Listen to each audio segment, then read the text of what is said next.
अमीर का बच्चा योग्य हो जाएगा क्योंकि उसे सुविधाएं मिलेंगी, सुविधाएं मिलने से योग्य हुआ, योग्य होगा तो अच्छा काम कर लेगा, इस वजह से उसकी इनकम ज्यादा होगी, इनकम ज्यादा होगी तो फिर से अमीर हो जाएगा। और इसलिए अमीर घरों में अमीरी का दुष्चक्र बना रहेगा। वो उसको दुष्चक्र नहीं कहेंगे, वो इसको अच्छा चक्र कहेंगे, लेकिन एक सामान्य बात।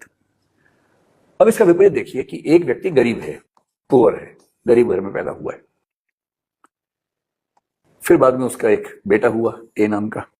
क्योंकि ए गरीब है इसलिए उसको अच्छी शिक्षा नहीं मिलेगी, अच्छी शिक्षा नहीं मिलेगी, बचपन से उसको काम करना पड़ेगा, किसी चाय की दुकान पे उसको छोटू बन के चाय बेचनी पड़ेगी, पढ़ने का तो मौका मिलेगा ही नहीं। और इस वजह से ये बच्चा बहुत एबल नहीं हो पाएगा, ये आप कह सकते हैं कि अनेबल किस्म का बच्चा, अयोग्य किस्म का बच्चा होकर रह जाएगा। और जब ये अनेबल हो जाएगा तो सीधी सी बात है कि इसको अच्छी नौकरी मिलेगी नहीं, और इसलिए इसके इनकम का लेवल बहुत कम रहेगा। जब इनकम का लेवल कम रहेगा तो ये जिंदगी भर गरीब रहेगा, और फिर ये गरीब रहेगा, फिर इसका बच्चा वो गरीब, उसका बच्चा फिर वो गरीब होगा।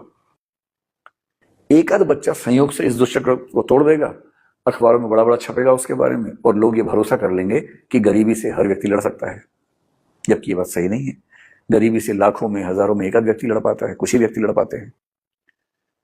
और इसका मतलब ये हुआ कि जब आप मेरिटोक्रेसी की बात करते हैं तो आपको ये समझना पड़ेगा कि मेरिट आमतौर पर जन्मजात नहीं होती है, मेरिट का ज्यादा बड़ा हिस्सा माहौल से आता है। और क्योंकि समुदाय में, समाज में बराबरी नहीं है, इसलिए जो लोग बेहतर स्थिति में हैं उनकी हर पीढ़ी में योग्यता और अमीरी पैदा होती रहेगी।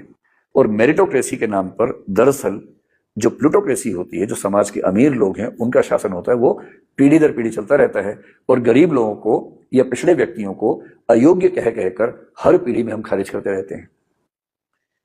इसलिए मेरिटोक्रेसी दरअसल मेरिटोक्रेसी ना होकर के प्लूटोक्रेसी है, अमीरों का साम्राज्य है। क्योंकि उनको सुविधाएं मिलती हैं इसलिए वो ज्यादा योग्य अपने आप को साबित कर लेते हैं।